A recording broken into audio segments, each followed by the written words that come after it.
Salvation's Edge has a paradox. On one hand, it's my favorite raid, boasting some of the greatest lore, storytelling, atmosphere, and mechanics the Destiny franchise has to offer. On the other hand, I rarely run it because it feels like a chore to do with a team I'm not fully comfortable with, or who doesn't have a solid grasp on all the mechanics. How can something so great feel so terrible? I think the answer is fundamentally tied to the raid's greatness. Let's review this raid and unpack the paradox. Salvation's Edge as the climax of the final shape tells the story of the greatest threat humanity has ever faced, the commander of the Black Fleet, the cause of the collapse of our Golden Age, the final shape and its witness. The raid itself is the apotheosis of the Light and Darkness saga, the story spanning the first decade of Destiny. Salvation's Edge takes place during a climb to the top of the Witness's monolith, at the heart of the Traveler's corruption. At the zenith, your fireteam faces the Witness and takes back control of the Traveler's light. Climax is the raid's entire theme. Salvation's Edge needed to feel oppressive because you're fighting against the end of the universe. Everything hangs in the balance. If you fail to defeat the Witness, life as we know it will cease to exist. The incredible scale of the raid emphasizes this theme beautifully. During the transitions between encounters, particularly prior to encounters 1, 3, and 5, you travel great distances, always upwards. This helps the raid setting feel massive, enhancing the narrative stakes. Each area contains incredible vistas with themes of pyramidal architecture and deconstructed animals, ossified into statues. This reinforces the idea of the Witness's final shape, freezing the universe in amber, removing all variance, growth, and entropy. I can't describe with words how beautiful the visuals are, so I'm just gonna show you.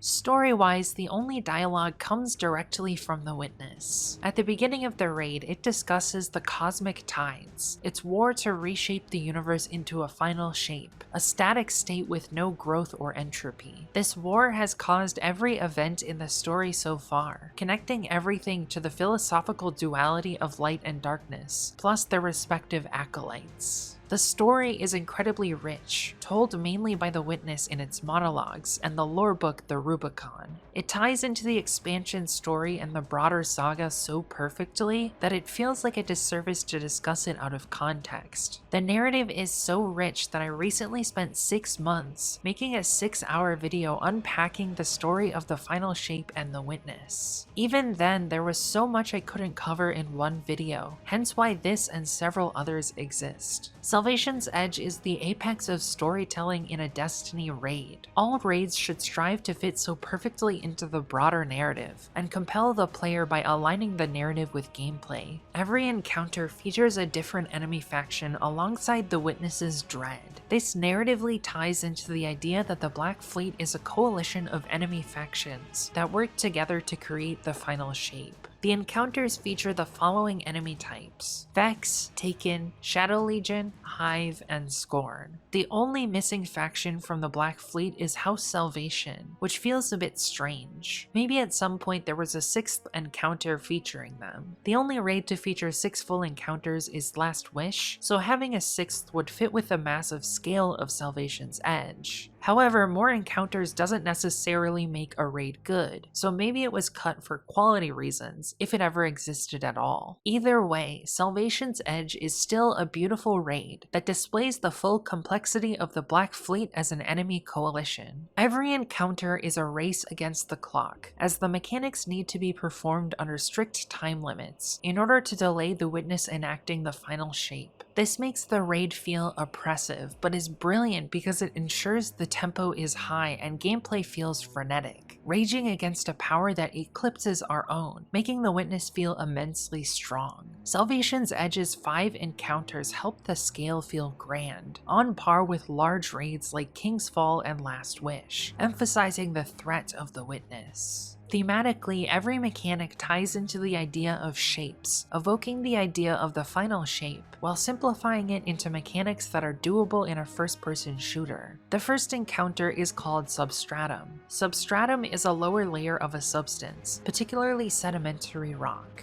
It serves as the foundation to the monolith and the raid's mechanics. Uncovering its inner workings sets the player up for success in the next 2 encounters. In addition to the encounter final shape time limit, players must contend with plate and pillar mechanics that have tight timings and require careful communication between sets of players to lock in resonant conductors. These mechanics reward mastery and good execution, harshly punishing mistakes. This raises the stakes of the raid by starting with an encounter that's unusually difficult for an opener, setting the tone for the entire raid. The witness will not wait for you to learn the mechanics. If you don't, the entire universe will be destroyed. I love the plate and pillar mechanics because they create a dance-like rhythm of players bouncing resonance back and forth, and require all players engaging with the plate mechanics to stay vigilant and focused to prevent a wipe. The resonant buffs killing you after 90 seconds without picking up more or depositing also emphasizes a need to pay attention and focus on your task, lest you cause the final shape to occur. The second encounter, Dissipation,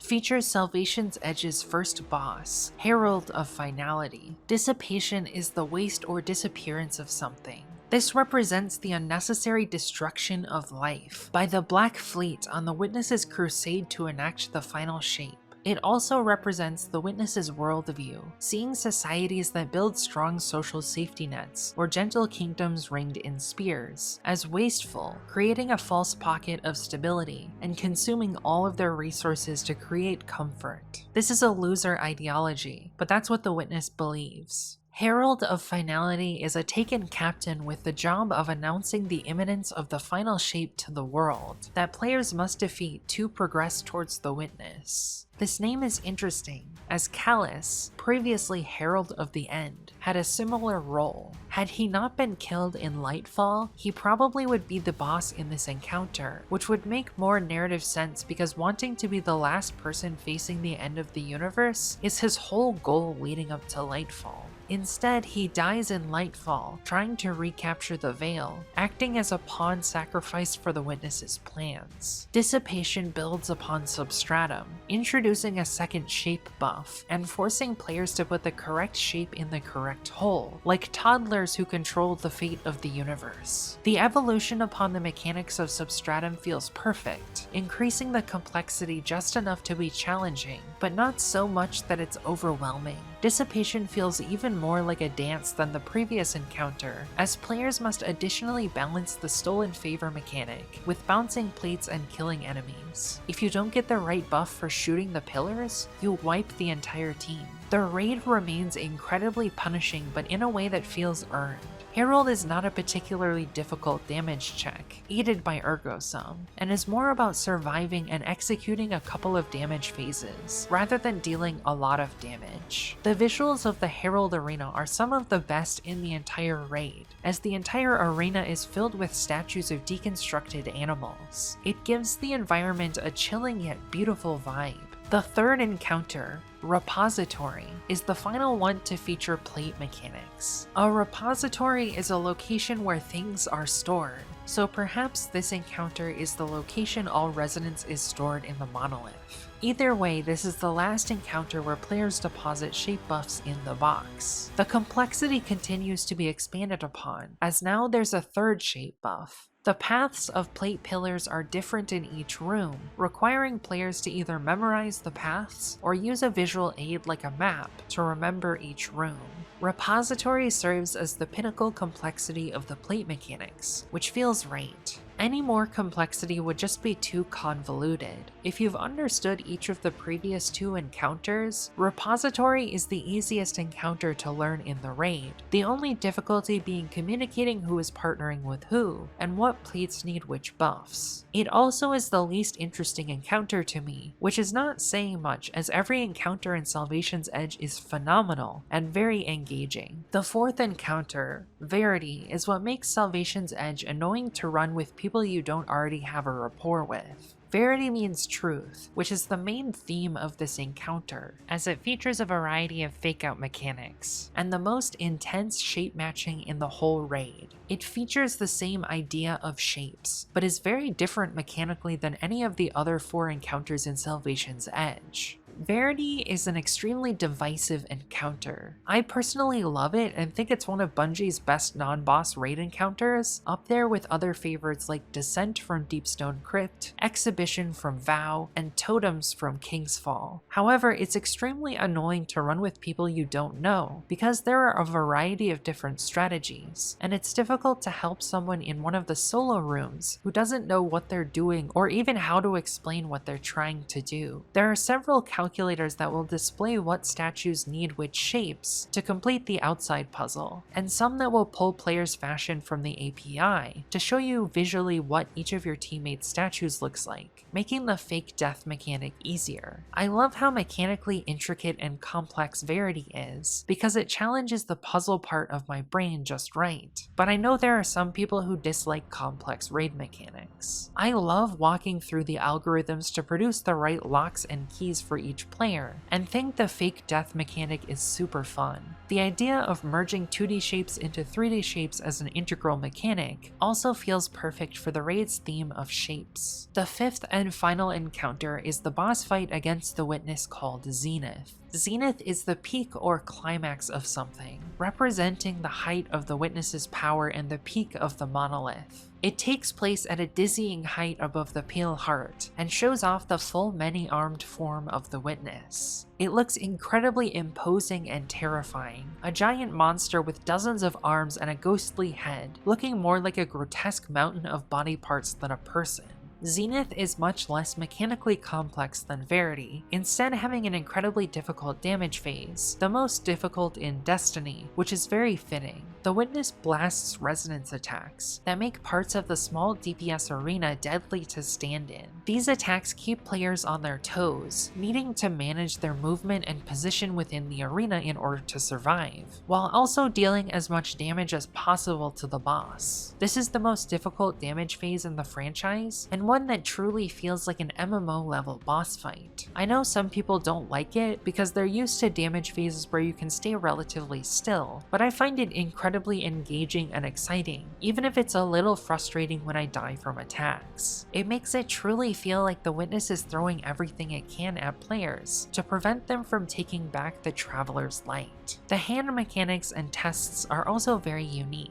They reinterpret the idea of shapes and resonant buffs from the first few encounters, but change focus to damaging the Witness's hands that have appeared throughout the first 3 encounters. The hands being part of the mechanics helps it feel like we're attacking and weakening the Witness directly, and their presence in earlier encounters makes it feel like the Witness has been watching our progress up the monolith and trying to stop us the entire way. The shape tests require perfect execution and will wipe the whole team if failed, which adds to the oppressive need for perfection to defeat such a powerful foe. The mechanics are much easier to grasp than Verity, but add the perfect flavor for the Witness fight. I think Zenith is the best boss encounter in Destiny history, and only Riven is a worthy contender. Each encounter is scored with some of the best music Bungie's music department has ever produced. All 8 tracks feel grave and imposing, while also giving each encounter incredible energy. The Final Shape soundtrack has been in my daily listening rotation since release, especially when reading or writing. Like everything else, there's a need for an oppressive and frantic tone, which the music emphasizes well. well. Keeping with that theme, distorted instruments and the musical motif associated with the witness and darkness since Shadowkeep,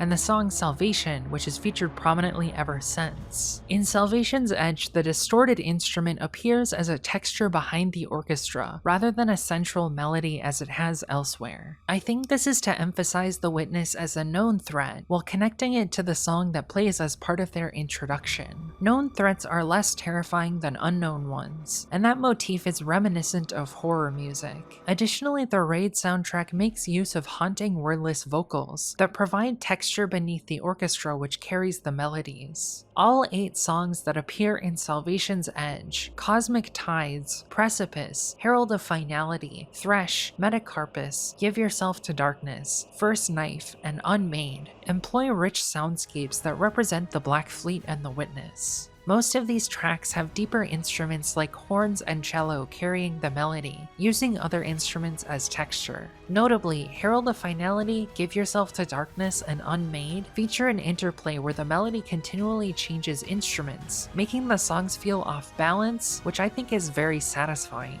All songs make heavy use of minor chords to make the songs feel dark and foreboding.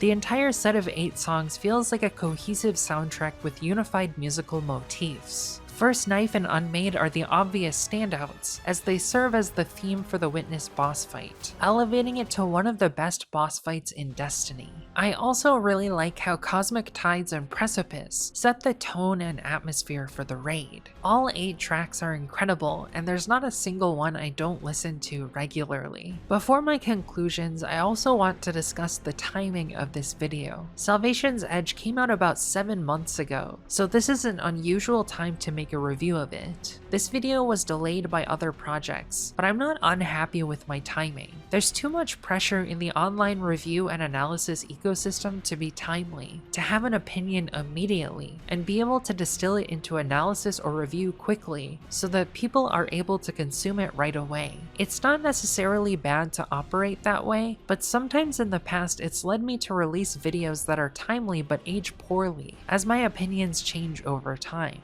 It's often difficult to tell in the moment how solid my opinion will be in the future, but I'm confident my opinions of Salvation's Edge are solidified at this point. I've been thinking about this raid over the last 6 months, and my opinions have only grown and become stronger with time. Salvation's Edge is Destiny's hardest raid, and that's why I love it so much. I think it needed to feel incredibly difficult in order to emphasize the stakes of defeating the Witness. Challenges are mirrors that reveal information about ourselves. When I struggle with something, it makes me wonder what the root cause of that difficulty is. For Salvation's Edge, the reason I don't want to play it, even though I think it's an amazing raid, is because it reminds me that I need to work on my Destiny and social skills. Those are areas for improvement I was already aware of, but wanting to succeed at Salvation's Edge motivates me to engage in challenging myself, to complete more difficult Destiny achievements, and also to work towards having the sort of community of friends where I can go into the raid and not experience social friction. I know some people blame the broader player base for this raid being frustrating, but I don't. I see that it reflects my difficulties getting along with other people I don't know well, which is something that can change. I want to build relationships with other players that are functional and healthy.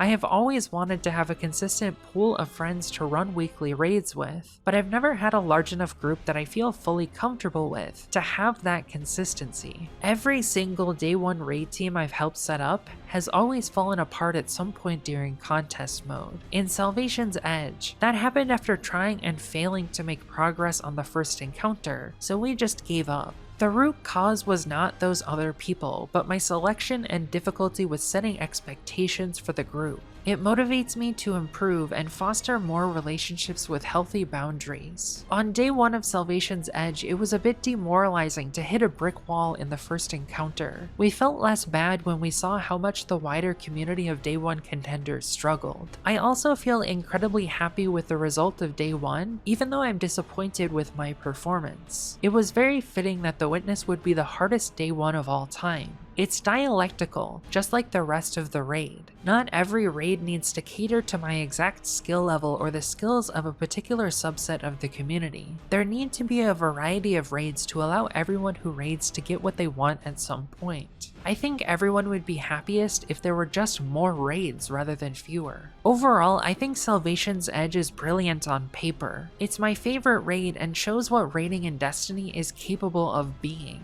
The raid is great because it emphasizes the oppressive nature of the Witness and its Black Fleet. The paradox is that oppressive raids aren't always fun and require dedicated groups, which not everyone has. My struggles with it motivate me to build mastery and create an environment where the raid feels easy enough to engage with, and where I can complete my ultimate goal of achieving the Iconoclast title. If you have a similar mindset, consider joining my Discord linked in the description and letting me know. I'm putting my money where my mouth is and trying to build a positive community to engage with endgame content. If that sounds like something you want, we'd love to have you.